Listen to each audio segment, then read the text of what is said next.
What happens when a Hollywood legend walks onto a stage expecting warmth, only to find a storm waiting under the lights? The studio of the Jennifer Hudson Show glows in soft amber, that carefully crafted warmth that flatters everyone it touches. The crowd hums with applause and laughter, the air electric with admiration. Cameras sweep the room like silent hawks, catching every flicker of charm, every glint of anticipation. Jennifer Hudson sits poised in her signature seat, smile radiant, sequined dress shimmering like molten gold. For months she's been the crown jewel of daytime television, the singer-turned-talk show confidant, the woman who promised her stage would be a refuge, not an ambush. Guests come to her couch to exhale, to feel safe. That's the brand she's built. That's the illusion America buys. Then Samuel L. Jackson walks in. At 75, he carries himself with the unhurried confidence of a man who's seen everything. The red carpets, the critics, the chaos. His entrance shakes the room. Applause thunders, people rise, phones flash. That grin of his, the one that could command a scene or calm a riot, seems to light the air itself. In a tailored jacket and trademark hat, he takes his seat like a king returning to his court. "Ladies and gentlemen," Hudson announces, voice honeyed and polished to perfection, "please welcome the one and only Samuel L. Jackson." The cheers crest again, and she laughs, though the sound doesn't quite reach her eyes. There's something else there, something tight, restrained. Not nerves, not irritation, just tension. Samuel settles back, expecting an easy conversation.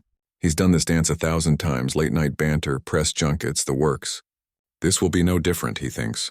A few jokes, a few stories, maybe a clip or two, but the air feels off tonight.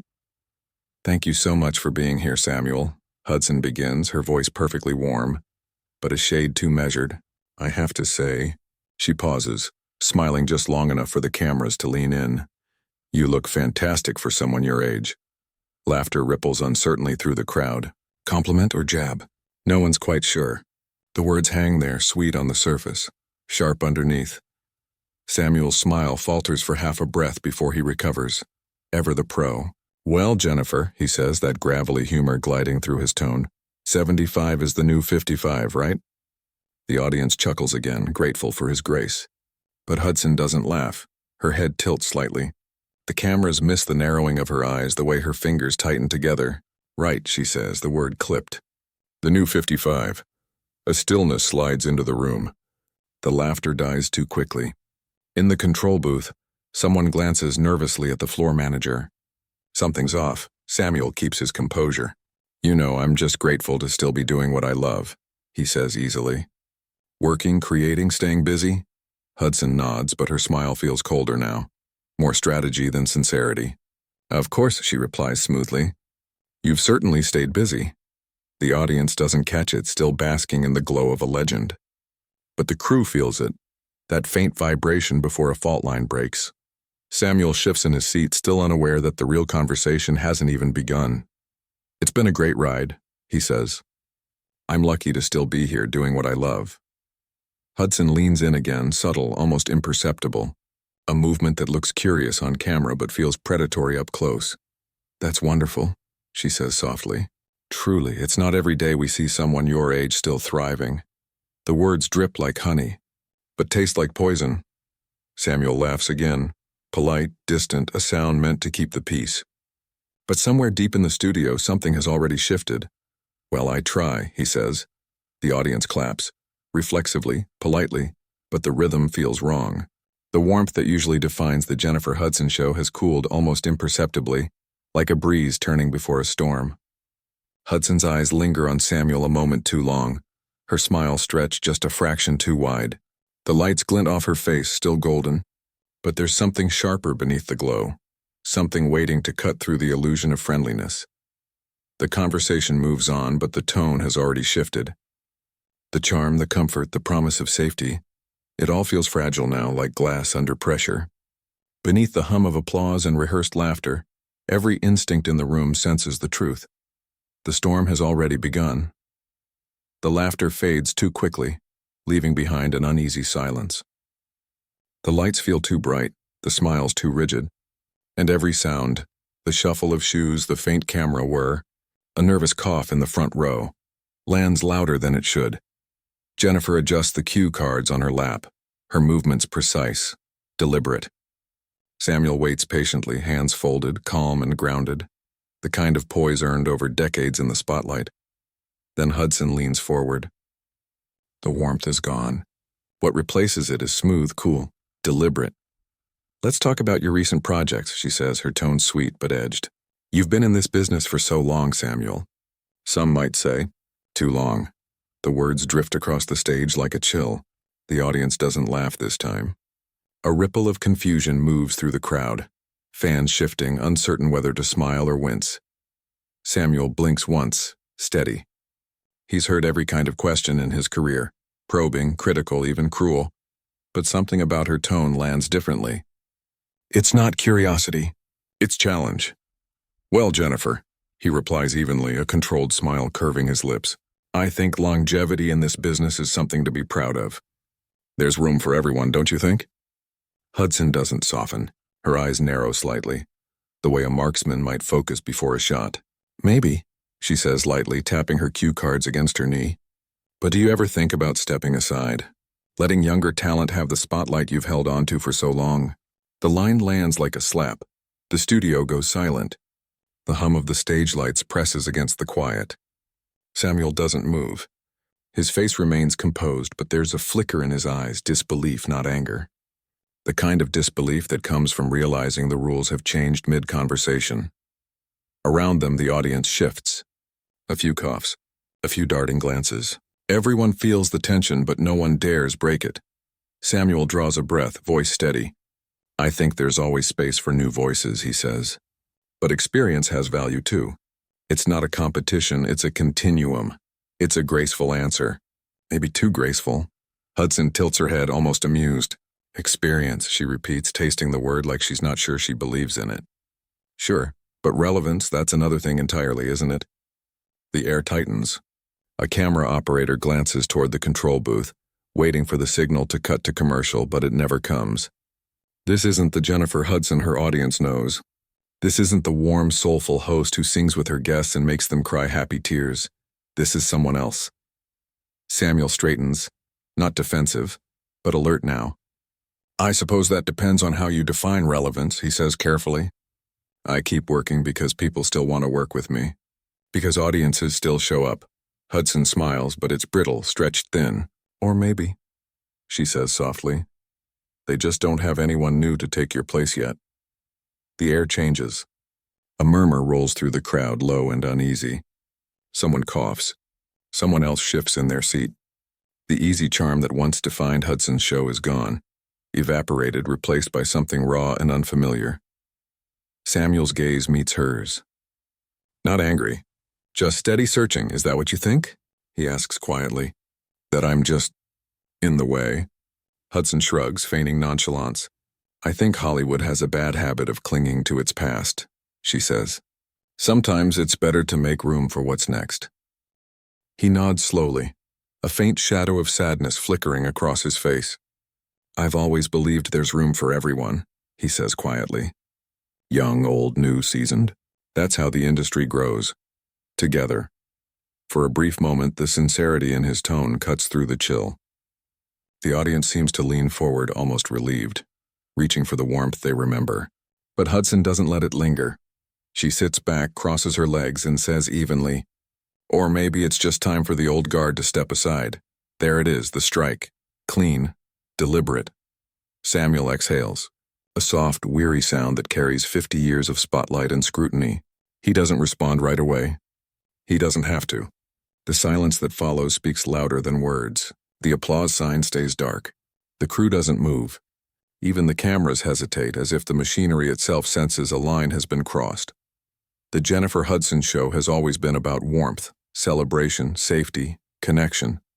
But tonight, under the perfect glow of the lights and the flawless polish of celebrity smiles, something colder has settled in. The air feels thinner. The tension alive, no one speaks. The silence stretches until it hums. The moment feels suspended, every heartbeat echoing in the stillness. The studio has become a vacuum, bright, breathless, dangerous. Hudson doesn't blink. Her famous smile has sharpened into something else entirely, a weapon disguised as charm. Across from her, Samuel sits motionless, studying her. He's weathered tougher rooms, but this one feels different. Personal, deliberate, almost scripted. She adjusts her microphone. The small click echoes like a trigger being cocked. "You've had an incredible career, Samuel," she says. Voice low, smooth, deliberate. "So many iconic roles. But some critics, some people out there say you've been doing the same thing for years. Playing the same kind of character. Over and over, there it is. The mask slips. The blow lands. The words scatter like shards of glass across marble. The audience shifts uneasily, glancing between host and guest. A camera pans over faces mid-applause, frozen, uncertain. The energy that once lifted the room now sinks like a weight. Samuel's jaw tightens. His posture doesn't break, but his calm has a new edge. "I think anyone who's followed my work knows I've explored a pretty wide range of characters," he replies evenly. "Teachers, fathers, heroes, villains. I like to find different corners of humanity." Hudson nods, pretending thoughtfulness. "Sure," she says slowly. "But some might say you've gotten comfortable. That you've stopped taking risks. Maybe you've been coasting on reputation instead of growth." The line cuts deep. In the control booth, a producer mutters, "This isn't on the cards." Another shakes his head, helpless. But Hudson presses forward, her tone tightening, her poise turning into steel wrapped in silk. Samuel draws a slow breath. "Jennifer," he says carefully, "every artist evolves in their own way. I take projects that challenge me, projects that mean something. I don't think anyone else gets to define what growth looks like for me." Hudson laughs, a cold, brittle sound that rings too loud in the quiet room. "Growth," she echoes mockingly. "That's one way to spin it." The audience doesn't laugh. The warmth that once fueled the show has frozen over. The camera catches it, the flicker in her eyes sharp and dark, almost triumphant. Samuel shifts barely. "I'm not sure I understand where this is coming from, Jennifer," he says quietly. "Did I do something to offend you?" Her smile returns, sweet, practiced, hollow. "Oh, Samuel," she coos. "Always playing the victim, aren't you? Just like in your movies." The gasp from the crowd is immediate, collective, cutting through the air. Even the camera operators freeze, lenses locked. This isn't an interview anymore. It's an ambush. Samuel blinks once. The calm in his expression fractures, replaced by something colder. Hurt, disbelief. "Excuse me?" he says softly, his voice suddenly commanding, filling the room with gravity. Hudson doesn't flinch. "You've built your career on that persona," she says coolly. "The misunderstood man. The wronged man. The angry man. It's gotten a little predictable, don't you think?" For the first time in decades, Samuel L. Jackson looks stunned. The man who spent a lifetime commanding scenes now sits in one where command doesn't matter. Because this isn't about craft anymore, it's about control. Ego. He clears his throat, speaking slowly, deliberately. "Jennifer, with all due respect, I came here to have a conversation. To talk about my work, my experiences. If you have a problem with who I am or what I've done, let's discuss it honestly. Not like this." Hudson leans back, satisfied, the faintest smirk ghosting across her lips. "Honestly," she repeats. "That's exactly what I'm doing, Samuel. I'm asking the questions no one else dares to ask." But there's no courage in her tone, only provocation. The studio feels smaller now, the air heavy. Audience members glance toward the exits, the tension thick enough to taste. The laughter that once filled this place has soured into silence. Samuel exhales, slow and steady, the kind of breath a man takes before saying something that can't be unsaid. "You know," he says softly, "sometimes the questions say more about the person asking them than the person answering." Hudson's eyes flash, and for the first time, the audience sees it too, the shift, the venom, the hostility she can no longer hide. The room holds its breath.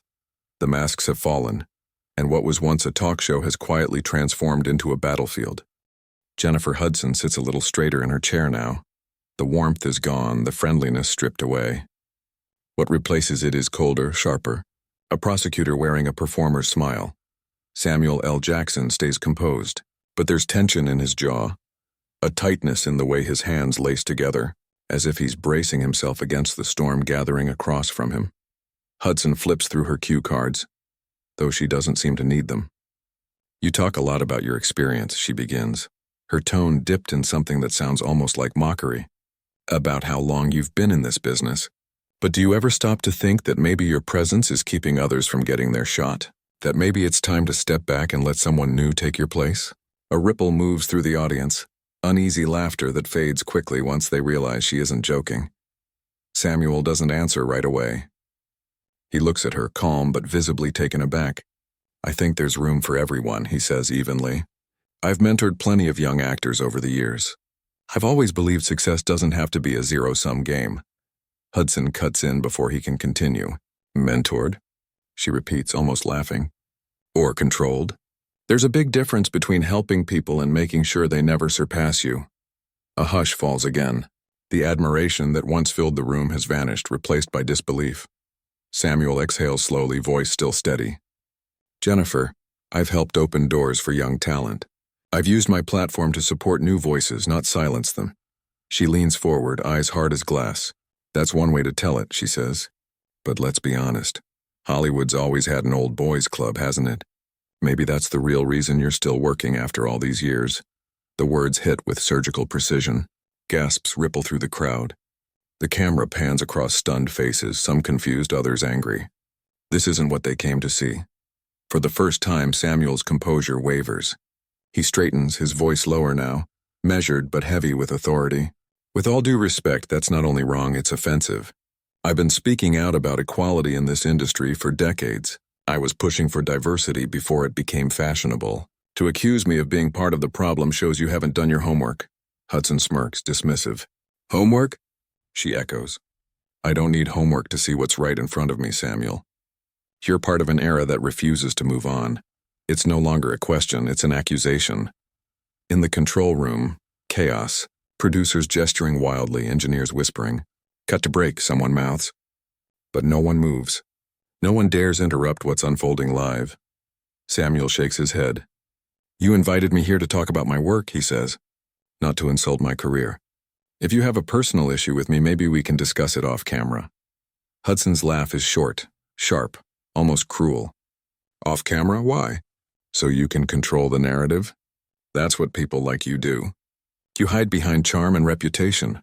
Her words hang heavy in the air. Samuel's voice drops, calm but edged with steel. "I've done thousands of interviews, Jennifer. This isn't a conversation. It's an ambush." She tilts her head, feigning innocence. "An ambush? No, Samuel. This is called journalism." That's when he says it, the line that ends the illusion of civility. "This isn't journalism," he says, his tone cutting sharper than anger. "It's a hit job." The sentence lands like thunder. A collective breath catches in the audience. Even the cameras hesitate before refocusing on his face. His voice carries quiet authority, the kind that silences everything around it. Hudson blinks. For a heartbeat, her expression falters, then she recovers, smiling tightly. "You think so?" she says softly. "Maybe you're just not used to someone finally calling you out." The words linger, poisonous and final. Samuel doesn't reply. He leans back, eyes steady, disappointment flickering across his face. Around them, the energy in the room collapses into a tense stillness. No clapping, no laughter, just the hum of lights and the weight of something painfully real. In that bright, unforgiving light, it's no longer an interview. It's an interrogation. And everyone watching can feel it. The silence is suffocating. The audience barely breathes. Jennifer Hudson doesn't back down. Her posture hardens, shoulders squared, eyes bright with something that looks too much like anger to be professionalism. The mask is gone. "You call it a hit job," she says, her voice slicing through the air. "I call it accountability. That's something your generation doesn't understand. You've had it too easy for too long, protected by the same old network of powerful men patting each other on the back." The accusation lands recklessly, like a spark in dry grass. A man in the second row shakes his head. Another whispers, "What is she doing?" Samuel turns toward her, expression unreadable, voice steady and unyielding. "Jennifer," he says, deliberate and clear. "I've spent my entire career lifting others up. Mentoring, supporting, making space where there wasn't any. To twist that into something ugly isn't just wrong, it's unfair." Hudson laughs, the sound brittle as glass. "Unfair?" she echoes. "What's unfair is people like you taking up space that should belong to the next generation. You're a relic, Samuel, a fossil. Hollywood's been carrying your dead weight for years." The crack of her words splits the room. Gasps rise from the crowd. A woman near the aisle stands, shaking her head, and quietly walks out. The rest of the room sits frozen, eyes flicking between them like spectators to a slow-motion collision. No one moves. No one dares. Samuel's jaw tightens, but his voice remains calm. That's an ugly thing to say, he says quietly. And it's not true. There's room in this business for talent of all ages. Experience doesn't lose its value just because someone gets older. Hudson leans forward, tone dripping with disdain. Doesn't it, though? When was the last time you did something truly fresh? Something relevant? The air shifts. The room seems to contract, smaller, harsher. Even the crew behind the cameras looks uneasy now. Some shifting on their feet, others staring down at the floor. Samuel's reply is soft but unwavering. You keep talking about accountability, he says. But what you're doing right now, this isn't accountability. This is cruelty disguised as honesty. For a fleeting second, the words land. Hudson's eyes flicker, her composure cracking before she rebuilds it. Cruelty? She echoes. No, Samuel. This is what real conversation looks like. Maybe you're just not used to a woman challenging you. He doesn't rise to it. His tone is even sharp enough to cut glass. This isn't challenging, Jennifer. This is bullying. The word detonates, gasps ripple through the audience. Whispers, a quick exhale of relief from someone near the front. Because he said what everyone else was afraid to. Hudson freezes for the first time all night. Her confidence wavers, shoulders tightening, her mask slipping. Samuel holds her gaze. I came here to have a conversation, he says evenly. But what you've done tonight, it's not about truth.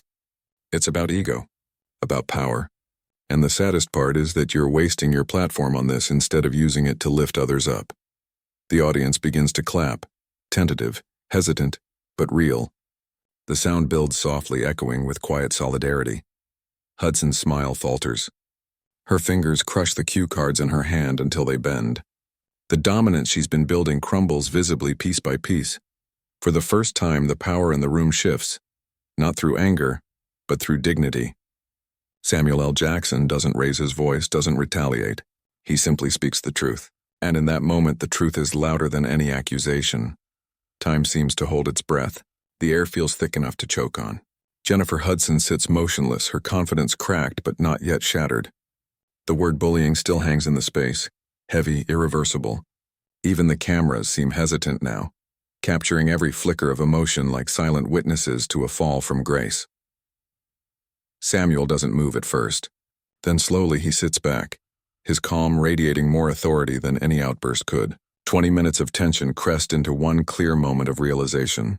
I think we're done here, he says quietly. His tone is respectful but final. Hudson's head snaps up.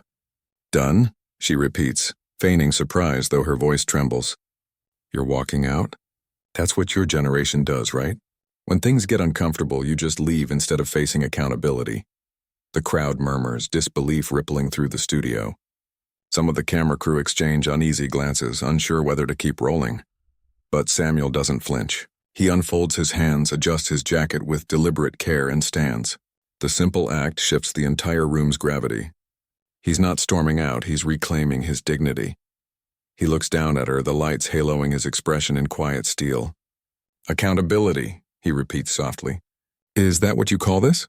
Hudson's voice hardens, her posture rigid again. That's exactly what this is, she snaps. Someone finally telling you the truth instead of kissing up to you. Samuel shakes his head slowly, a sad smile tugging at the corner of his mouth. The truth? He says, his voice deep and resonant, carrying the weight of decades in a brutal business. Jennifer, what you've done tonight isn't truth. It's humiliation. It's disrespect. And not just toward me, but toward everyone who ever sat in that chair believing this was a place of respect. The audience falls utterly silent. You could hear a pin drop. Hudson starts to speak, but he raises a hand, firm, not angry.